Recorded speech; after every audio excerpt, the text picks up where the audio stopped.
Jadi ibu sakit dan orang tua aku berpisah sejak aku kelas 2 SD.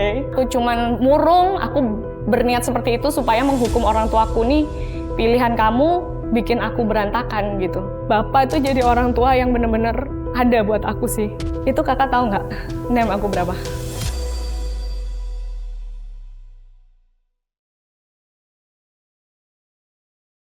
Hai Shanus, telah hadir bersama dengan kita seorang narasumber, seorang wanita karir, yaitu Widya Ayuwardani. Apa kabar? Puji Tuhan baik. Oke, boleh diceritakan tentang apa yang terjadi di masa kecil? Masa kecil ya, masa kecil aku bukan, cukup dibilang mirip sama drama sinetron sih Kak. Kalau orang bilang drama sinetron tuh karena masa kecil aku bukan masa kecil yang menyenangkan. Awal pertanyaan udah bikin nangis sih. Karena ibu kandungku menderita sakit gangguan jiwa. Jadi ibu sakit dan orang tua aku berpisah sejak aku kelas 2 SD. Jadi ya gitu, aku tumbuh sebagai anak yang tanpa kasih sayang orang tua lah bisa dibilang. Gitu sih Kak. Apakah ada perasaan malu atau ada perasaan tertolak? Atau apakah ada peristiwa-peristiwa pada waktu kecil yang membuat seorang Widya mulai bertanya-tanya gitu? Maksudnya yang dialami saat itu tuh seperti apa gitu? Yang jelas sih namanya anak kecil ya, kalau punya misalnya orang tuanya nggak normal, itu pasti aku dibully. Aku sama kakak aku dulu waktu kecil tuh, kita sering banget bolos sekolah karena kita malu gitu ya. Cuman di satu sisi, pas aku flashback ya, maksudnya ketika sudah besar, mungkin sebenarnya itu kayak naluri aja Kak, naluri anak kecil yang dibully. Jadi aku sempet benci sama mama aku. Kenapa mama aku seperti itu gitu kan? Kenapa aku nggak punya mama yang normal, tempat aku bisa cerita, tempat aku bisa. Pokoknya mama itu buat aku ya, kalau ngelihat orang lain tuh bisa minta apa aja, bisa jadi tempat untuk pulang. Nah, aku nggak punya itu. Nah, pas kecil, masa kecil aku dibully, terus dititip-titipkan. Karena waktu itu papa ada kesempatan kerja kita di Surabaya, jadi papa dapat panggilan kerja di Jakarta, di mana di Jakarta itu karena mes pria, jadi nggak bisa bawa keluarga. Nah kemudian puji Tuhannya ya, ini memang rencana Tuhan. Keluarga papa tuh heterogami, jadi dari nenek itu Advent, kakek aku Muslim, anak-anaknya ada yang Katolik, ada yang Muslim, ada yang Kristen, dan salah satu-satunya yang Kristen itulah om aku. Om punya anak cewek, jadi aku dititipkan sama om. Kemudian dari situ om ajak aku sekolah minggu. Jadi bukan suatu kebetulan ketika aku menyadari kok pas banget ya aku dititipinnya sama om yang memang anak Tuhan gitu. Jadi di situ aku mulai berpindah-pindah setiap kali. Jadi kelas 6 tuh tiap tahun aku ganti sekolah karena om juga pindah-pindah sama keluarganya. Jadi aku di Surabaya, di Sragen, di Solo. Kemudian terakhir aku ketika bapak sudah punya pekerjaan menetap dan bisa keluar dari mes, bapak baru bawa aku gitu Kak, seperti itu. Jadi apa yang terjadi ketika tumbuh tanpa kasih sayang seorang ibu gitu ya, selalu merindukan kasih sayang, dan itu kan dititip-titipkan di beberapa keluarga. Iya. Dan tentunya selalu dikatakan takut banget mau minta apa-apa ya. Betul, betul. Ketika Widya mengalami itu, apa yang membuat Widya tetap bisa bertahan? Kalau waktu kecil sih karena dititip-titipin kayak ya udah perasaan yang penting ada mau merawat aku sih Kak waktu itu, dan aku bisa sekolah, aku bisa, intinya waktu kecil nerima aja, belum mengenal Tuhan secara pribadi karena dulu tuh memang ikut om sekolah minggu, tapi jujur ikut aja gitu, nggak pernah ngerasain yang namanya dibimbing ya, atau ya namanya ikut keluarga dititipkan ya, pasti beda lah rasanya sama orang tua sendiri gitu. Jadi waktu itu yang bikin bertahan sih pastinya karena kebutuhan hidup sih, karena ya biar hidup tetap bisa makan, tetap bisa sekolah, tetap bisa hidup normal seperti anak-anak lainnya. Waktu kecil kayak gitu sih, Kak. Jadi sebenarnya secara kebutuhan tidak ada yang kurang ya, Iya, tapi hanya kasih sayang dari orang tua dan terpisah oleh jarak dengan mereka. betul. Nah, kemudian sempat tidak mendapatkan support yang diharapkan dari orang tua, bahkan ketika sempat diterima di perguruan tinggi negeri dan waktu itu merasa kecewa sekali gitu ya. Betul. Dan kemudian malah ditempatkan di sebuah kampus yang tidak sesuai dengan harapan. Nah, boleh diceritakan rasa minder yang diciptakan dari situ ya? Jadi waktu transisi aku ikut sama orang tua itu sampai SMP. Kemudian pada waktu SMA tuh aku berpikir karena waktu itu kebetulan aku di Cikarang waktu SMP. Jadi waktu SMA itu ada tawaran dari bude aku di Surabaya. Dia bilang, kenapa nggak Dani di Surabaya aja biar ngumpul sama kakak aku. Jadi kakak kandung aku di Surabaya, dia ikut sama Pak D sama bude aku. Jadi waktu SMA aku berpisah sama bapak. Jadi aku di Surabaya. Kemudian pada waktu di Surabaya itu aku mengikuti penerimaan mahasiswa baru. Puji Tuhan aku keterima tuh waktu SPMB, dan waktu itu bapak tuh sempat bilang sih, Pak, aku ikut nggak SPMB? Aku mau daftar di PTN. Kata bapak, kalau lulus boleh. Kalau kamu lulus kamu boleh di PTN.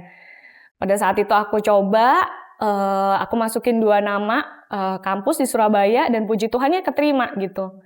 Tapi yang aku pikirkan janji bapak aku untuk bisa aku kuliah di PTN ternyata itu nggak terjadi.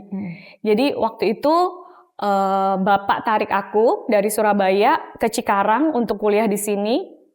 Dan sepanjang jalan dari Surabaya sampai ke Solo, waktu itu kalau zaman dulu tuh kita dari Surabaya ke Jakarta tuh makan waktunya 12 sampai 13 jam.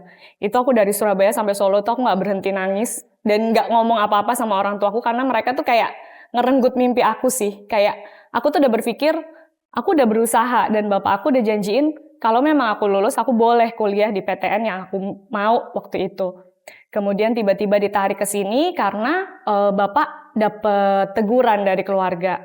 Kenapa anaknya selalu dititip-titipkan? Sementara bapak sudah menikah lagi, kenapa tidak dirawat sama keluarga bapak sendiri? Kemudian di Cikarang ini kebetulan belum ada perguruan tinggi yang bagus. Waktu itu cuma ada Presiden dan beberapa kampus kecil-kecil sih.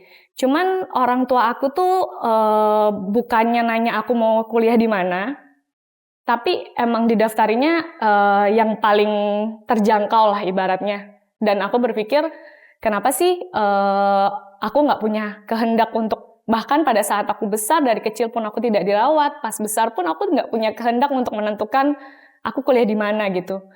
Dan itu bikin aku jujur down banget dan ngerasa aku nggak punya masa depan. Aku pasti end up aku nggak tahu, mungkin masa depan mungkin aku jadi buruh atau aku nggak tahu, pokoknya saat itu ya sudah, kalau itu memang mau orang tua aku, ya aku jalanin gitu.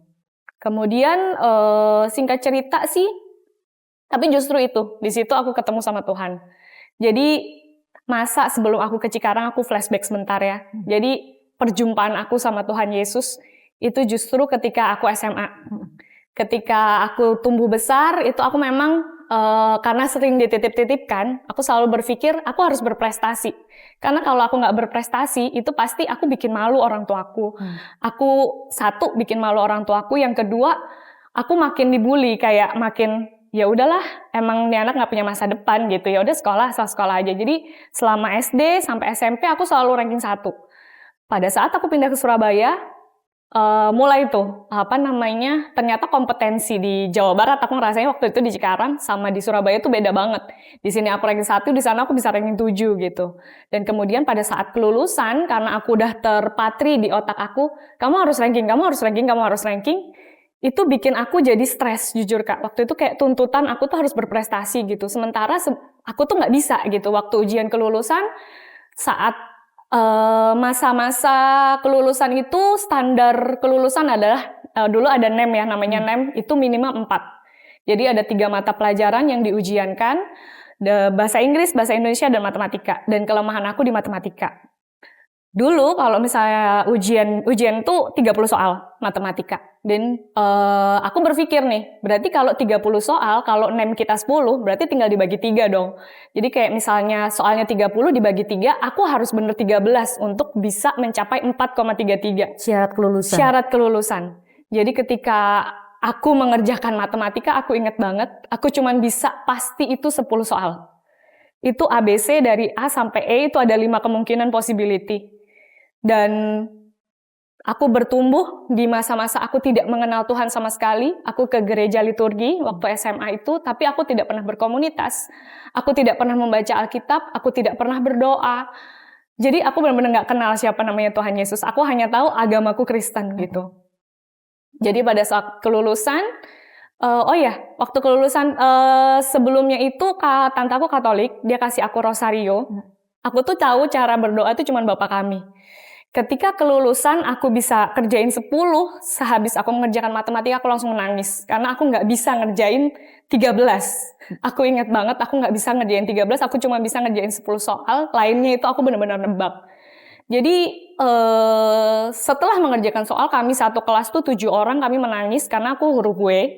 Jadi masuk urutannya tuh urutan belakang. Jadi ada 7 orang, dan itu kita dijaga sama guru yang kompetitornya sekolah negeri kita. Jadi kayak saingannya, pengawasnya itu dari kompetitor sekolah. Jadi benar-benar killer gitu ya. Sehabis ujian kita semua menangis, kita semua nggak bisa ngerjain matematika itu.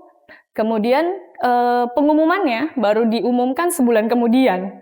Jadi transisi antara saat selesai ujian sampai ke pengumuman, itu sebulan aku menggunakan rosario, berhitung sampai 10, dan aku doa Bapa Kami ada di surga, dikuduskanlah namamu, sampai 10 kali. Tidak kenal tapi minta supaya lulus. Iya, aku bilang sama Tuhan, aku nggak butuh 7. Aku nggak butuh 8, aku nggak butuh nilai bagus. Aku cuma mau buktiin, kalau Engkau memang Allah, aku cuma minta aku bener 13 soal, aku bilang. Karena aku udah tahu pasti itu kemungkinannya sangat-sangat kecil. Dari 5 option jawaban, aku bisa bener itu probabilitasnya kecil banget gitu. Jadi waktu kelulusan, jadi aku ingat banget yang lucu itu adalah ketika teman-teman study tour di Bali, itu belum diumumin, semua pada tidur, semua kelelahan, aku masih dengan rosarioku mengucapkan Bapa Kami ada di surga sampai 10 kali. Dan pada saat kelulusan, itu kakak tahu nggak NEM aku berapa?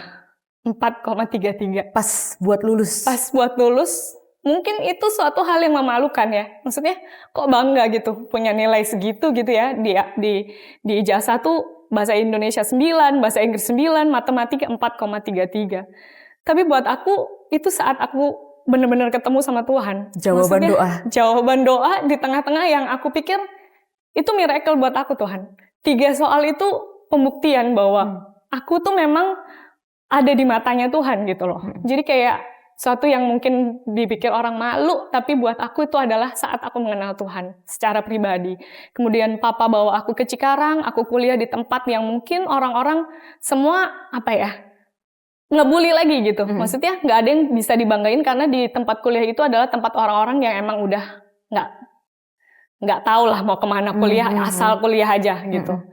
Jadi aku di Cikarang, aku berkuliah, dan aku waktu itu aku juga berjanji, aku nggak akan menghabiskan masa mudaku, aku akan pulang ke rumah, aku cuman murung, aku berniat seperti itu supaya menghukum orang tuaku nih, pilihan kamu bikin aku berantakan gitu.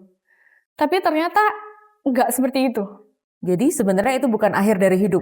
Bukan. Seolah-olah kalau kita lulus dari suatu tempat, itu akan menentukan masa depan kita. Iya, itu pikiran kita secara naluri kita, rasional kita ketika aku dapat PTN, aku S1, kemudian wah bangga ya pasti orang kalau masuk PTN, terus kita berasa kayak kita bisa menjadi apa saja ketika kita masuk ke tempat perguruan tinggi yang kita Modal mau. awal, karena ketika ditanya lulusan mana, paling enggak kita reputable university. Betul. Dan waktu itu udah kedua kalinya, udah aku berpikir orang tua aku tidak pernah merawat aku. Pada saat aku besar mereka mampu, kecuali orang tua aku nggak mampu gitu ya.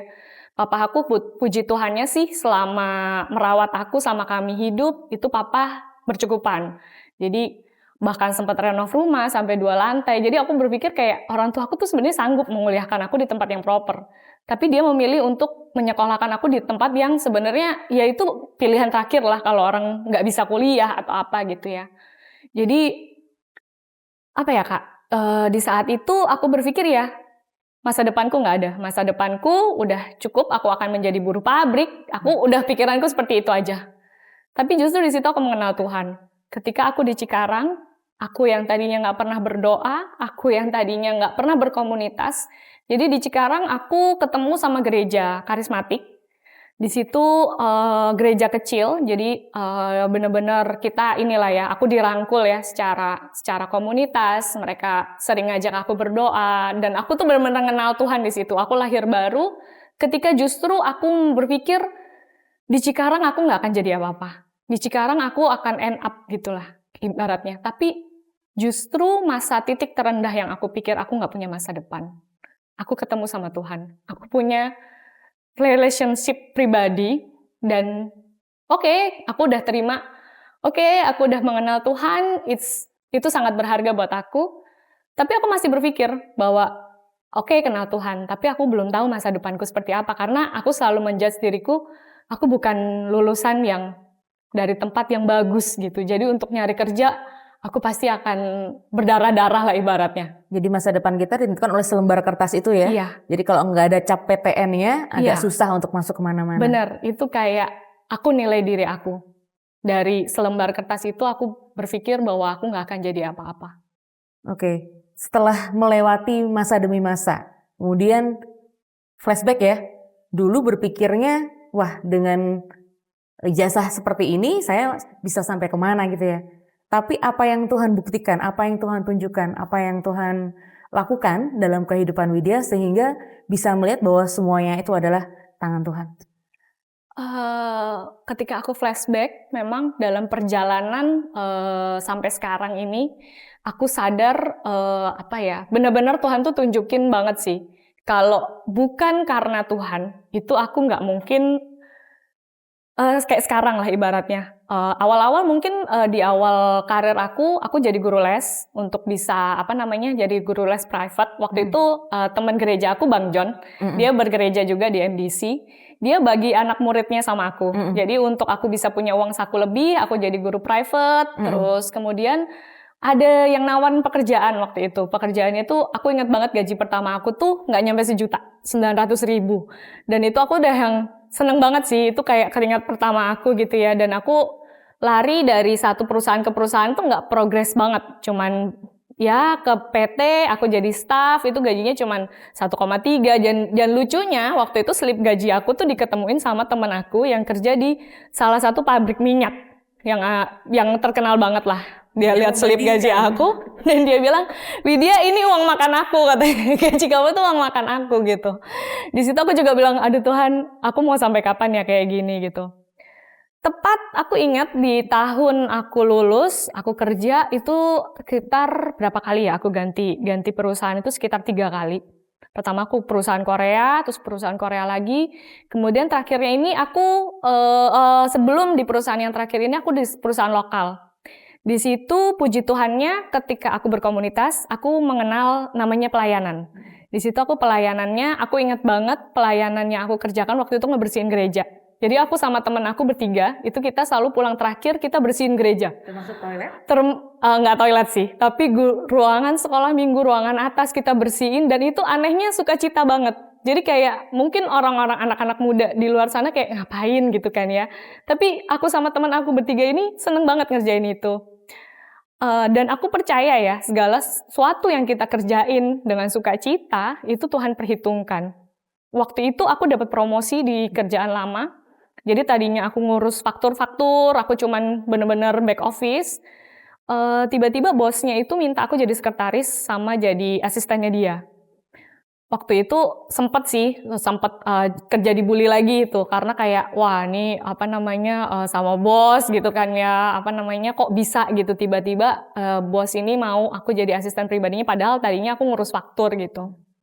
Tapi nggak tahu ya, somehow aku ngerasa itu upah aku karena aku tiap berapa lama ya aku tuh bersihin gereja sama teman-teman aku tuh Tuhan ngasih promosi di kerjaan. Kemudian ada tawaran di perusahaan yang sekarang itu juga benar-benar cara Tuhan. Aku lihat banget cara Tuhan karena apa? Di perusahaan sekarang ini perusahaan Jepang Dan sebenarnya kualifikasinya itu untuk engineering, di mana background pendidikan aku bukan engineering. Aku sama sekali tidak mengenal namanya produk yang di-manufacture sama perusahaan sekarang. Waktu interview itu dia nanya, kamu pernah lihat Dinamo nggak? Enggak. Kamu pernah lihat Tamiya nggak? Enggak. Jadi kayak suatu yang aku sama sekali nggak paham gitu. Tapi anehnya waktu itu memang aku mau masuk di perusahaan itu karena dia ngejanjiin akan training di luar negeri selama sebulan. Itu tuh kayak doa aku banget, aku sampai sujud-sujud di hadapan Tuhan, Tuhan boleh nggak aku kerja di situ, karena kayak impian aku berpikir aku nggak akan punya uang untuk tinggal di luar negeri atau punya kesempatan training gitu ya. Dengan apa yang aku punya, aku nggak mungkin punya kesempatan kayak gitu. Tapi aku sadar balik lagi, aku nih background pendidikannya nggak ada. Bukan dari universitas yang terpandang. Itu sempat aku ngajuin lamaran, baru dipanggil tuh 6 bulan kemudian yang aku benar-benar udah nggak berharap. Jadi kayak, oh berarti Tuhan bilang enggak nih. Ternyata dipanggil, saat dipanggil itu memang kejadiannya adalah aku menggantikan orang yang dipecat. Jadi mereka butuh urgent.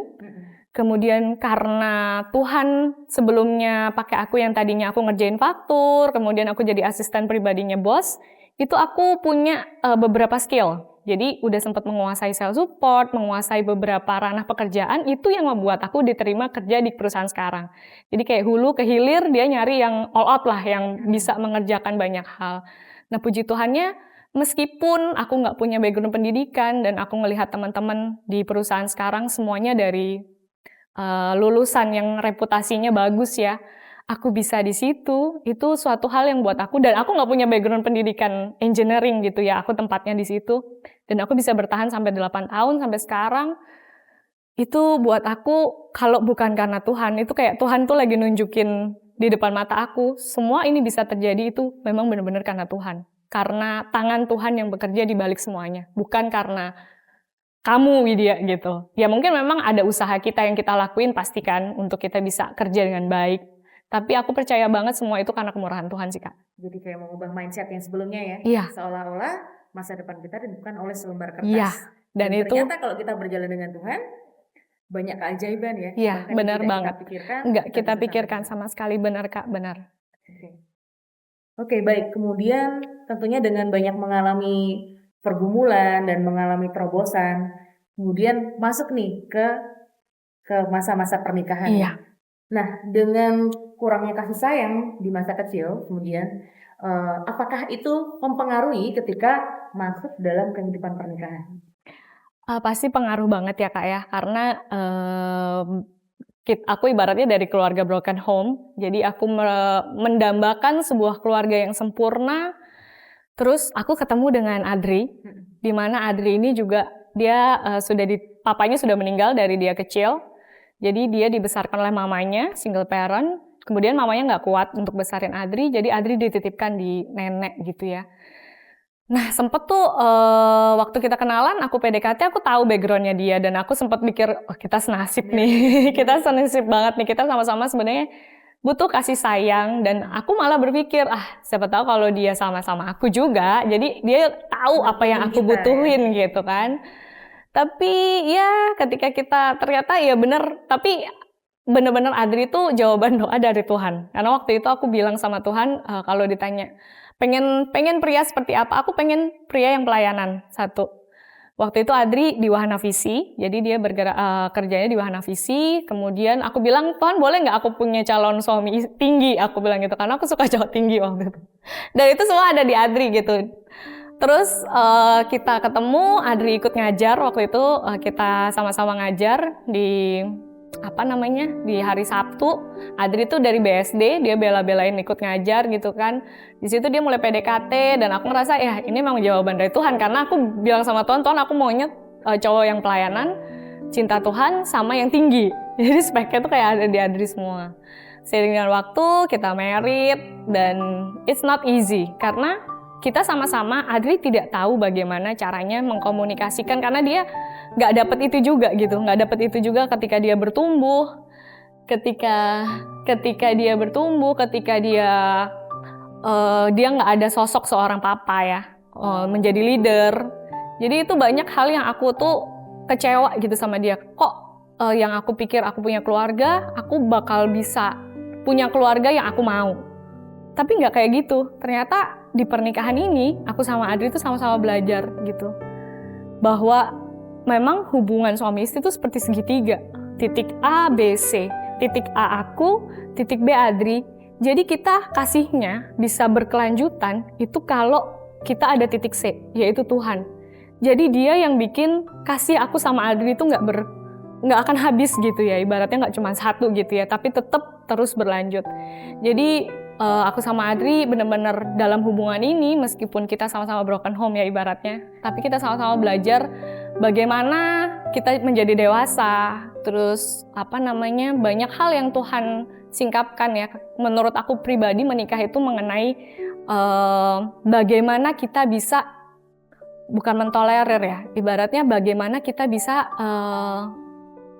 ya tolerir lah, ibaratnya kita punya hati, berbesar hati untuk bisa, namanya istri harus bisa tunduk, namanya suami kita harus maksudnya mengayomi istri gitu. Jadi aku yang tadinya serba bisa sendiri, semua aku kerjain sendiri tanpa, maksudnya karena kebiasaan mandiri ya, nggak pernah sama orang tua, mengambil keputusan segala sesuatunya sendiri. Nah di sini aku belajar namanya penundukan gitu sama Adri. Nah sampai sekarang aku masih belajar sih untuk bisa menjadi istri yang baik. Oke, jadi ceritanya menarik ya. Broken home ketemu broken home, bayangannya dengan masa lalu yang mirip-mirip, harusnya bisa curhat-curhatan, bisa saling mengerti, memahami tanpa harus diceritakan ya. Iya. Tapi ternyata tidak semudah itu. Tapi tadi ada segitiga, kalau Tuhan ada di anak dan dua-duanya mencari Tuhan, pasti kasihnya tidak berkesudahan. Betul kali Kak. Nah, kita sempat dengar juga tentang kesaksian pertama ya, mau bayar kontrakan rumah aja susah banget ya. Betul. Nggak punya duit dan nggak punya tabungan dan duitnya pas-pasan. Jadi ketika sudah mau habis kontrakan udah bingung kan. Tapi terakhirnya malah ada kejutan dan ada terobosan. Benar banget. Bisa diceritakan? Sama tuh Kak, halnya sama kayak aku tadi mengukur diri aku nggak mungkin punya masa depan yang bagus, apalagi punya rumah. Karena semua kita tahu di Lipo atau di Cikarang ini rumah tuh mahal-mahal banget. Pada waktu itu pandemi, jadi pandemi itu kebetulan, ya pandemi itu kan suatu hal yang besar banget ya, menyeluruh gitu. Tapi itu blessing buat kami, kenapa? Karena pada saat itu Lipo ada promosi perumahan murah, jadi tanpa DP. Waktu itu kita berpikir kapan lagi gitu ya kita bisa beli rumah tanpa DP gitu kan. Waktu itu aku beranikan sama Adri, kita doakan, ya udah kita pasang tanda jadi gitu kan, kita kasih tanda jadi. Kalau misalnya dapet, ya itu memang kemurahan Tuhan. Kalau enggak, ya udah nothing tulus. Karena mindset kita adalah belum tentu juga kita bisa nyicil gitu waktu itu. Kemudian karena pandemi itu tadi, Lipo kasih DP 0%, jadi kita ada kemudahan. Dimana waktu itu pernikahan ke-3 tahun ya, aku punya rumah tuh. Itu benar-benar kita ngontrak dari tempat satu ke tempat yang lainnya. Dan harga kontrakan tiap tahun kan tetap terus naik kan. Dan mestinya uang yang mestinya kita jadiin kontrakan harusnya bisa buat DP. Cuman karena kontrakan ini bisa nyicil, jadi kita masih kebantu tuh. Di tahun kedua itu Tuhan kasih pertolongan lagi. Kita benar-benar ditolong Tuhan itu. Tante aku punya rumah di Delta Mas, jadi dia kasih pinjem rumahnya sampai aku bisa benar-benar cari rumah. Itu udah suatu terobosan banget sih buat aku sama Adri, kayak blessing banget gitu. Dan itu kayak suddenly aja gitu, nggak yang kita tahu dari lama, tiba-tiba aja ketika kontrakan habis, tante bilang ada yang rumah yang kontrakannya dia yang kosong, jadi kita pindah ke Delta Mas, sampai ketemu rumah yang sekarang itu benar-benar DP 0%. Sampai waktu itu nyicil, kamu yakin nggak yang kita bisa nyicil gitu? Waktu itu Adri sempat kerja di BSD, cuman karena jauh banget, kita sempat LDR sebagai suami istri, itu nggak berhasil karena Adri kecapean, terus sering sakit ya. Akhirnya di sini ada tawaran ketika itu. Aku bilang sama Adri, ambil aja tawaran yang di sini, lepasin yang di BSD. Padahal di BSD dia udah lebih dari 10 tahun gitu kan. Kemudian Adri pindah ke sini dan kita punya memulai kehidupan di Lipo. Ternyata di masa itu Adri justru di tempat yang baru ini cuma bertahan sebulan. Jadi kita bingung lagi nih, penghasilan cuma dari aku. Dan sudah terlanjur ambil rumah. Sudah terlanjur ambil rumah. Dan itu tangan Tuhan nolong lagi. Pada saat ambil rumah, cicilannya mulai naik, karena itu floating. Jadi di cicilan yang kita ambil ini floating, tiap tahun itu naik.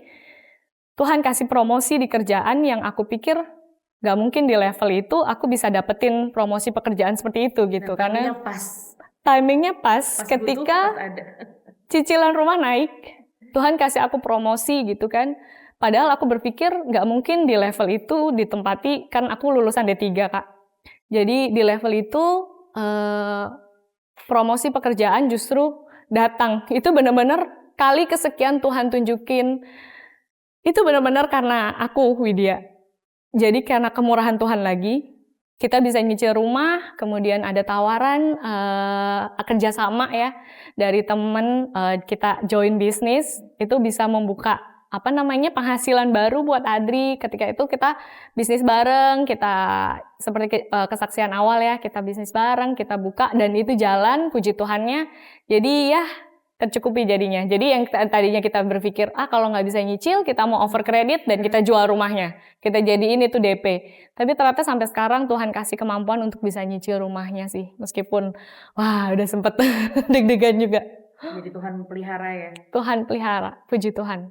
Oke, setelah sekian lama ya, jauh dari kurang deket ya dengan orang tua dan kemudian punya mama yang dengan kondisi khusus, tentunya banyak mengalami pergumulan. Bisa diceritakan siapakah Tuhan Allah itu bagi Widya secara pribadi? Buat aku, Tuhan Allah itu buat aku pribadi itu adalah orang tua aku. Dia sungguh-sungguh membuktikan dirinya itu Bapa yang sangat-sangat baik.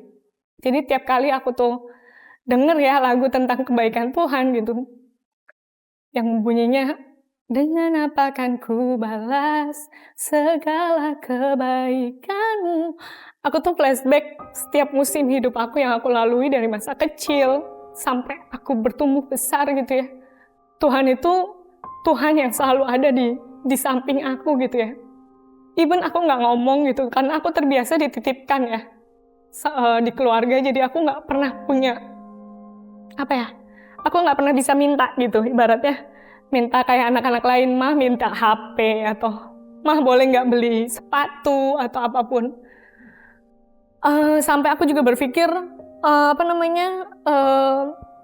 kebetulan aku suka jalan-jalan juga gitu kan. Tuhan itu baik banget. Even aku nggak pernah punya kebiasaan untuk ngucapin Tuhan aku mau ini, Tuhan mau itu gitu kan. Tapi Tuhan tahu gitu. Tuhan selalu dengar itu di waktu yang terbaik. Bapak itu jadi orang tua yang benar-benar ada buat aku sih. Dan waktunya nggak pernah terlambat. Aku selalu percaya dengan waktunya Tuhan. Jadi benar-benar Tuhan Allah itu adalah Bapa yang sangat baik buat aku. Even di masa yang nggak mungkin selalu ada pelangi, nggak mungkin musim semi gitu. Tapi di setiap naik turunnya kehidupan, aku ngerasa penyertaan Tuhan sih. Buat aku dan Adri, juga keluarga aku sih, puji Tuhan. Sampai sekarang pun, tadinya yang hubungan aku dengan ibu aku kurang baik, sekarang seiring dengan waktu, Tuhan pulihkan gitu ya. Kita sekarang juga udah, ya dulu sempet nggak akur. Tapi sekarang puji Tuhan, aku tiap minggu selalu nyempetin waktu dan bisa spend time sama mereka gitu. Dan puji Tuhannya sih, Tuhan pulihkan. Tuhan tuh Bapa ya baik yang super bisa diandalin buat aku. Oke, buat para shiners yang ada di sini, kira-kira pesan apa yang akan Widya sampaikan terutama untuk para shiners yang mungkin mengalami tumbuh dalam keluarga broken home? Oke, buat shiners, buat kalian yang saat ini mungkin ngalamin hal yang pasti dalam setiap musim hidup kita tuh kita nggak bisa sama seperti orang lain, kayak punya mama yang lengkap, punya papa, atau kita bisa punya keluarga yang sempurna. Tapi percayalah, ketika kamu punya Tuhan Yesus, kamu punya segalanya. Kamu punya tempat untuk pulang, kamu selalu punya jaminan untuk masa depan kamu. Dan ketahuilah bahwa ketika kamu terpilih jadi anaknya Tuhan, itu kamu punya privilege yang luar biasa. Apa yang manusia pikirkan ya, logika kita sering berpikir dengan selembar kertas atau yang kita pikirkan lah tentang cara dunia memandang ya, itu sama sekali nggak berlaku di dalam Tuhan. Jadi ketika Tuhan buka satu pintu, itu nggak ada yang bisa nutup. Dan semua cara yang kita pikirkan baik buat kita, Tuhan tahu yang terbaik, di waktunya yang terbaik. Kemudian ya, seperti Tuhan bilang dalam Roma 8 ayat 28, Tuhan Allah bekerja untuk segala sesuatu yang mendatangkan kebaikan bagi mereka yang terpanggil sesuai dengan rencana Allah. Jadi tetaplah semangat,